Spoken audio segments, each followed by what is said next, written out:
Hello darlings, I am Cassandra.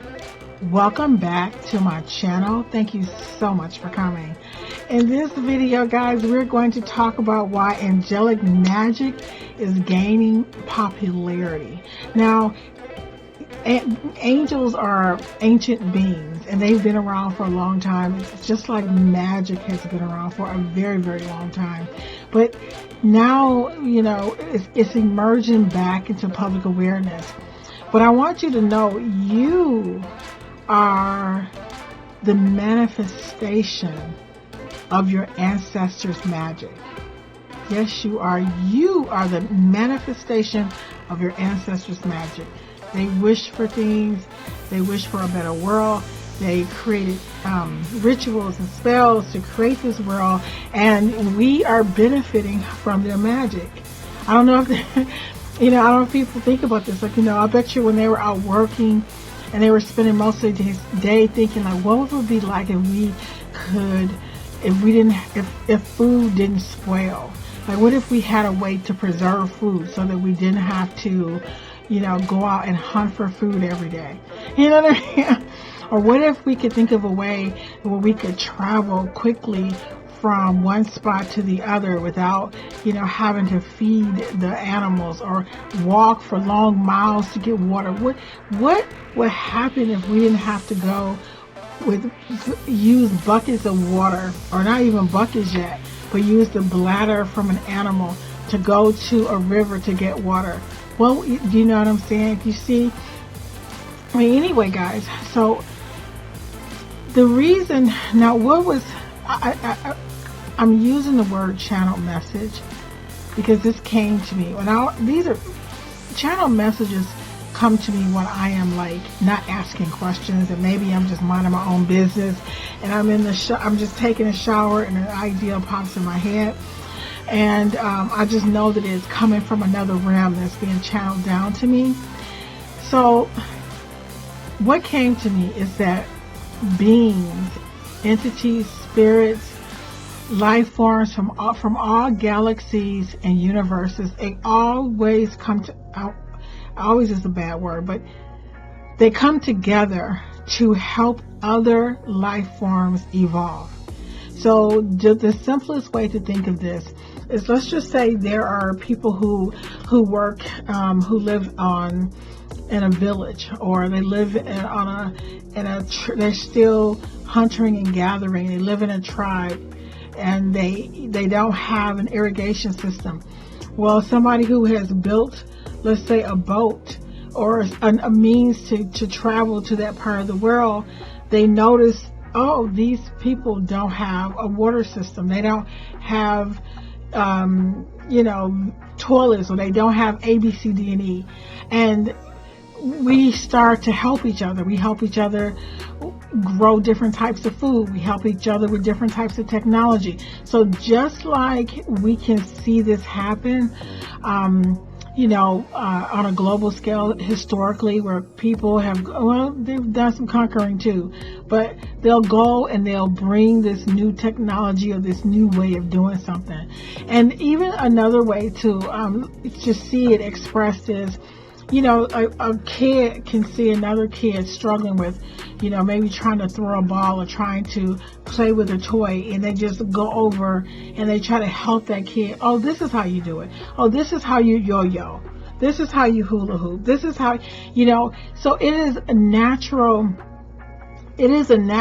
energy force for beings when I say beings, entities, life forms, whatever, from galaxies and universes, from all over, from everywhere, to help each other grow and evolve. Now, one of the things, I'm not really sure if this is historically correct, but what came to me is that there will always be differences on planet Earth. Humans will always have differences, but if we are still killing each other, or if we still have war as a way to solve differences, it shows that we haven't evolved. But differences are important because whenever there are differences, they bring about a revolution, which brings about a change, which helps the species evolve. So the problem is not that there are differences, but there should be more humane and compassionate and intellectual ways to solve differences. And so when you see an influx of magic, or even prayer, like in churches or when people pray, they're still asking this unseen realm of beings to come and act on our behalf for the highest good of all humanity, if that makes sense. So magic has always been around. Now, from my studies, I have found or learned that people were misusing magic, which is why it's always taken away. We start to do things that are unethical, that we shouldn't do to other people. And then, we have this big water flood and something happens, and the next thing you know, humans are starting over again, and they're wondering like, oh, what happened? Because the more power we unlock that's inside of us, there are people who don't necessarily, they trample upon other beings' free will. And if one of the universal laws is that we are all free, if you are trampling upon somebody else's free will, then that is it. I always like to tell my kids, if you don't want it done to you, then you don't want to do it to somebody else. But humans, but once we have this power, we sometimes abuse it. We abuse it, and the universe, to gain balance, it takes the power away and so forth. Now, in the past, magic was hidden because we wanted to maintain the status quo. This is what came to me. We wanted to maintain the status quo and structure with religion, race, and social class. So if, when we wanted everybody to think alike, we wanted, we brought about religion so we don't want you free thinking. We don't want you coming up with these ideas on who you want to be. What I need is for you to go out there and work on that railroad or work in that factory. What I need is, we didn't want people, when I say we, this collective energy did not want people to be free thinkers, because they needed that human energy to build irrigation systems, to build homes, to build roads. So if the first part of human existence is all about survival. Different levels of survival. So the first level is, we have to go out and we got to kill whatever we're going to have for dinner, whatever we find. Okay, there will be none of this. What do you want?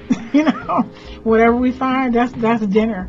There's no veganism. There's no, I don't eat this or eat that. No, whatever we are lucky enough to get today, baby, that's what we're going to be eating, right? So all of our human potential and all of our human energy was tied to surviving, food and shelter. And now we are moving away from food and shelter, but even that was for a purpose. The earth suit, building the planet, building a relationship with the planet. And we needed paradigms or theoretical paradigms that was going to build structure, build railroad systems. So what I mean is, the Bible can be it's a very magical book, by the way, but we needed to bring about religions that would keep people in alignment so that people would follow rules and do as they are told. I don't care about your little dream to write poetry and play and no. Because if we have all these free thinkers, who's gonna build the irrigation systems? Who's gonna build the bridges? Who is going to build this planet? Build the structure, right? So the religion or the religion is always a reflection of what is needed at the time for humanity, for the highest good of the most. Of the collective consciousness of the most people on that particular planet. Now we are moving we're in the age of technology, and we have technology that can build a house in, I think, like a week or two, right? Whereas before it would take, almost a year to build a new home. So now that we have technology, a lot of people are complaining about ChatGPT or artificial intelligence, but artificial intelligence is really the collective consciousness of information that humans have mastered. So, like the cerebellum in the brain, it's the part of our brain. Like, how when you get in a car and when you first learn how to drive, you check the mirror, you're like, oh, is this the brake or is this the gas? Who knows, right? Hope it's the right one. And you should think about it. But now you get in a car, I bet you haven't thought about, is this the gas or if this is the brakes, or you just don't think about it anymore. Why? Because it's in your cerebellum. And whenever we learn something by heart, whether it's playing the piano or driving, tying our shoes, they're brushing our teeth, whatever. Anytime you learn something by heart, driving a particular way home or whatever, anything that you learn by heart, that information becomes condensed into your cerebellum, and you don't have to think about it anymore. That's it, because we don't want brain power used for something that has been mastered. Well, that is what artificial intelligence is doing for humans at this point.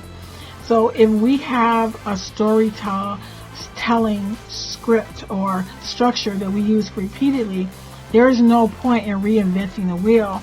So if you can go to chat GPT and ask that question, and they can collect all that data off the internet, all these theories that have already been written, the stories, the information is already there, so that human potential can move to the next level. We don't want to use human energy doing something that we have already mastered, because there is the individual. Whatever happens, guys, in the macro meaning the big picture in all of society. It also happens in the micro, which is with individuals. So just like as a human, when we learn something by heart, we don't have to keep thinking about it like, oh my God, how do I tie my shoe? Like if you had to get up every day and relearn every single thing, it would drive you nuts, right? You would feel like you weren't growing. But every time you master something, it becomes automatic. That's all to me ChatGPT is. It is human beings have mastered certain types of information, knowledge. We're not all, we have calculators now. Because where the energy is going now is for people. Now the human potential is not going to be used for surviving. Human potential now is going to be used for thriving. So for people who want to be artists, who want to learn how to play instruments, who want to write original stories and not Superman 85 and not Batman 2004. We're tired of Barbie. It's time for it's time for humans to reach their full potential.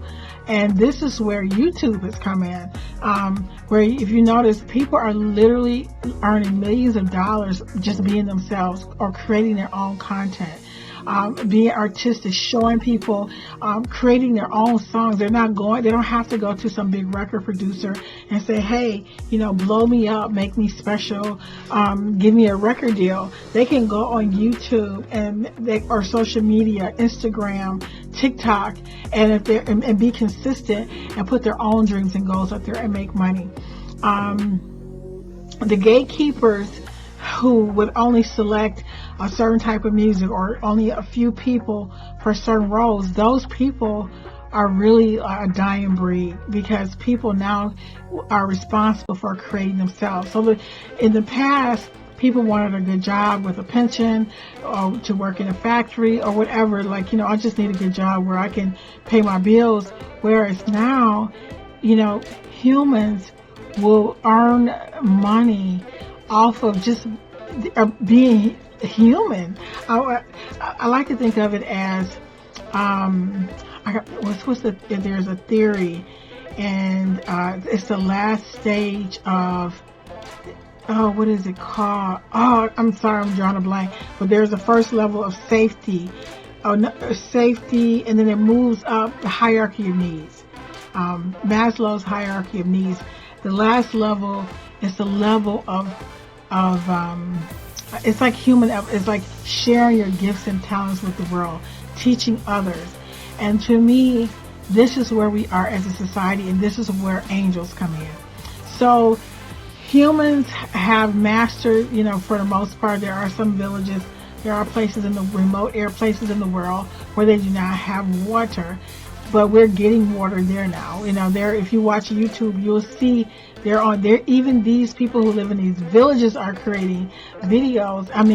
And you look at their views. Some people have like millions of subscribers, describing what their tribe is like, what their daily life is like. You see what I'm saying? So we're moving to a stage where we are more able to not have our energy, our time, spent on building the structure of the planet, like buildings and roads and bridges and stores. Now we are building ourselves from within. So our crafts, our arts, our dreams, our goals, and it's about us. So angels, these angelic beings, there have been so many times, guys, I kid you not, where I have been on the computer and I don't even know how I figured out how to get something to work, but because it's freeing up our energy so that we can bring about our unique talent. We can create more harmonious societies where we are, not only are we getting along better with each other, but also where we are able to share cultures. Like we're in an interglobal society now, where you're able to go to Japan and you're able to, even though you don't know the language, you can go to your phone and you can say that what you want to say to someone in Japan, and they'll say it back in English, and they'll say it back to them or to whoever you're talking to in Japanese. So we are, the Angelic Rim is helping us to, now that your energy is not going to be used, working all day in somebody's plant or working all day doing a job that you hate. A lot of people are really going to be lost, because when they have that urge inside of them, that feeling of, this is not who I am, this is not what I'm supposed to be doing, this is not where I belong. Like, what am I supposed to be doing in my life? What am I, now that there's going to be a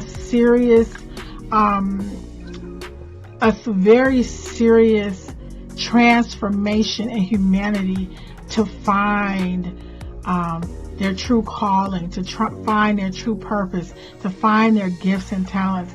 And so the Angelic Rim is really going to be working with people to tap into their gifts and talents, to help them figure, there's going to be new types of music, new instruments, new forms of art. I know we've gotten used to Picasso and Monet, and we've kind of just like said, this is all there is, but this isn't. There's going to be new expressions of beingness, right? And they are, and humans are, so far their mentality is blocked in the paradigm of, I gotta sell my time and energy to put food on the table.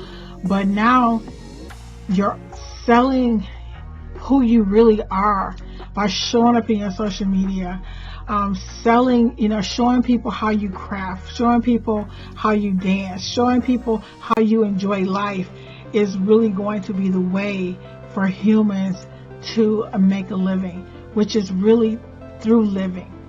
Does that make sense? Humans will be making a living through actually living. So whatever brings us joy is going to bring us wealth. And so the Angelic Rim is actually coming to help humans get in alignment with this wealth and change the mentality from I'll do whatever it takes to make money, to I need to be happy. I need to, find my true gifts and talents. And, finding your true gifts and talents is not a one night thing. It's not okay. Some people come here knowing, like Prince, he knows right away, this is what I'm supposed to be doing. But a lot of people are struggling with finding their place in the world, via using their gifts and talents. And, so anyway, that is why Angelic Magick is becoming it's becoming popular again, because it was popular in the past. These majestic beings are here to help us to find our voice and to be true to ourselves and our gifts and talents. Another thing is that because a lot of people will have difficulty finding out, looking within, figuring out what they want to do with their lives, especially since they don't have society telling them who they should be and what they should be, this will cause a lot of people to feel lost, emotionally lost. A lot of people may feel like, I don't know what to do with myself. I don't know what to do with my life. So a lot of people are going to feel a lot more frustrated. You would think that as society has become, there's more resources and more plentiful in terms of food and shelter and clothes, you would think that people would feel happier. But the transition from being told what to think, how to think, who to be, how to be, I'm going to be a bus driver, I'm going to be a teacher. I mean, like, if you look at ChatGPT and, online schools, like, what if you wanted to be a college professor? That job, to me, I could see it going extinct. Or if people wanted to just look at how being like in the past when there used to be garbage men, right? And you would see the one guy driving the truck and there would be two guys on the back, and you would develop this relationship with these guys, and they would like catcall. Now it's one guy who drives a truck, and the truck has this mechanical device that just lifts the can in. There's no more, there's fewer and fewer people are being required to do manual jobs, and a lot of people don't know what to do with themselves. They don't really know what to do with their life. And guys, by the way, these are all jobs that people complained about. So people hated working at McDonald's. People hated, delivering mail or whatever. If you think about it, all these jobs that people hated are now being taken over by technology, because this is the manifestation of our magic, right? Our ancestors would complain about, oh my God, I hate this. I hate digging in dirt and having to do this food or look for food every day. All these things that we've hated, we've eliminated. And now we have people who are here on the planet and they're like, why am I here and what am I doing? So the Angelic Rim is stepping in to help humans adjust to this new structure where technology is doing all the things that our forefathers did for us that we didn't like, to help us be able to do the things that they dreamt about. Like, I wish, man, if I didn't have to work this job, I would be in a rock band, or I would write songs, or I would write poetry, or I would be a painter, or I would be a dancer. Our ancestors were dreaming about what life would be like doing what they love. And now we are transitioning into this time period right now, and people are lost like a mother. They are so lost because they are just like, what am I supposed to do? Well, I don't know what my talent is. I don't know how to do this. I don't know how to get the word. Listen, so now that we're here, we need help in terms of like, okay, wait a minute, so I'm not hungry, I have a place to stay, there's benefits, there's resources, but who am I? And there's so much competition. So the Angelic Rim is really helping humans restructure their thinking so that people are constantly, even though people are constantly asking for money, you know, the real question is going to be, what is my gift? What do I want to share with the world? How do I want to help people? Matter of fact, what do I want to do that is so fun to me? Like, people watch people make toothpick houses, and these people make, hundreds of thousands of dollars just making toothpick houses online. So really, they're here to help us transition to a new wave of thinking, from having the outside world tell us who we are and how we should spend our time and energy, to figuring out what brings us pleasure and how to share that with the world. I really hope this video helps someone. Thank you so much for watching, and I look forward to seeing you, darling, in the next video. Alright, so we're going to see, this is a light check. I have all the lights on around me. I have them as blue. And we're going to go ahead and get started in this video. And, yeah, let's see if I'm going to keep the nose ring or not. Alright, so this is just a light check. I'll look in this video with my hair to the side. I think I like it better to the side, but I kind of like it. Well, we'll see. Let's see.